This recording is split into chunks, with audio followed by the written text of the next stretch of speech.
Okay, I'm going to start this video. I'm going to let you see it from the side at full speed. Okay,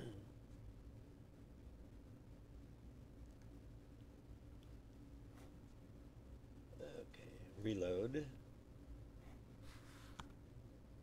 Bring Jason in from the side.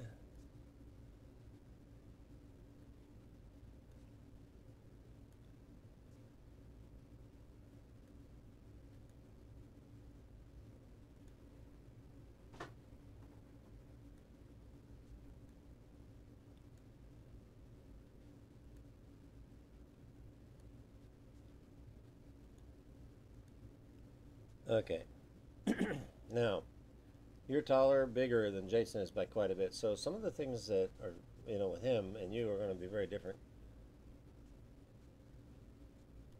One is the number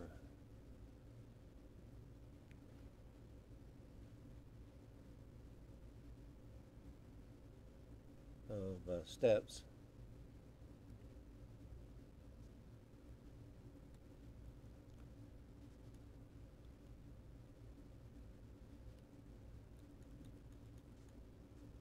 Okay, you can see pretty similar. I'll just sort of lock them together so we can look at kind of how the comparisons are.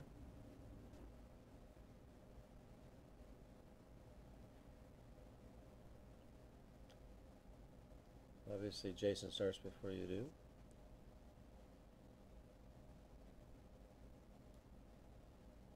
And he takes a rather interesting step there. Now you can see your elbows are locked here. Jason's he's already got that ball. Well, he's a step ahead of you. Wow, didn't do any good to lock you guys up there, did it? He gets that ball going much sooner. Well, I'm just going to take it through because it tells a story. Here comes one of the key elements in Jason's game. Okay, he takes a long step and then a short hop. I think part of it is that you're just a much bigger guy than he is, and um, so I'm going to go the backwards way with it. Let's get Jason right there where his hand just came off. Bring you up, same thing. Move you back in the picture. Okay, lock. Back up.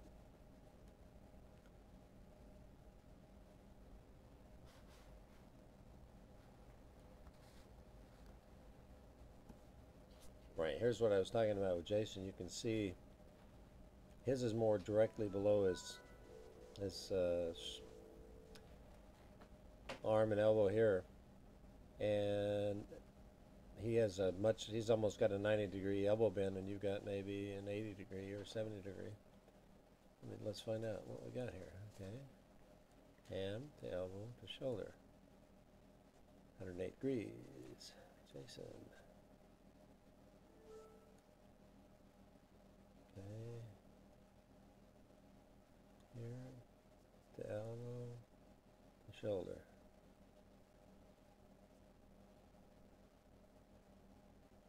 Well, there would be 90 degrees, and he's even inside of that quite a bit. So yours was, let me do yours again. So in other words, raise that elbow a lot higher.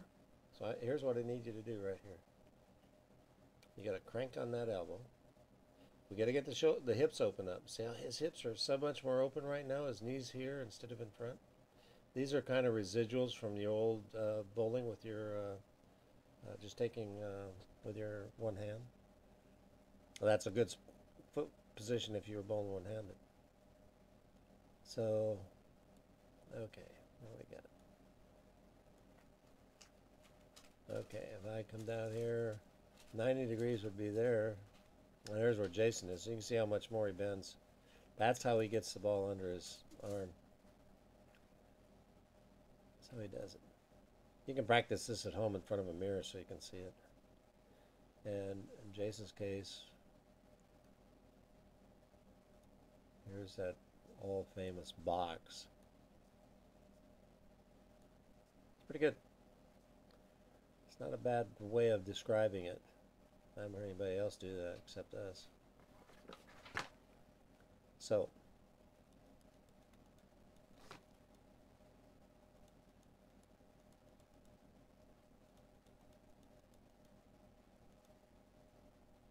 you're trying to get that elbow locked. That's really good. You're working at this. I don't know how long you've been doing this.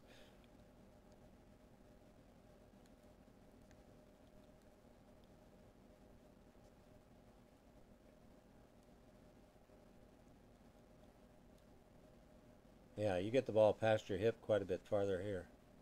See, his gets to the leg, and he literally takes it straight up, not back. So there's some things for you to work on. You can practice in front of a mirror, rocking the cradle, picking that ball up underneath your arm so you learn how to do that properly. I think that would really help you a lot. Work on getting this step.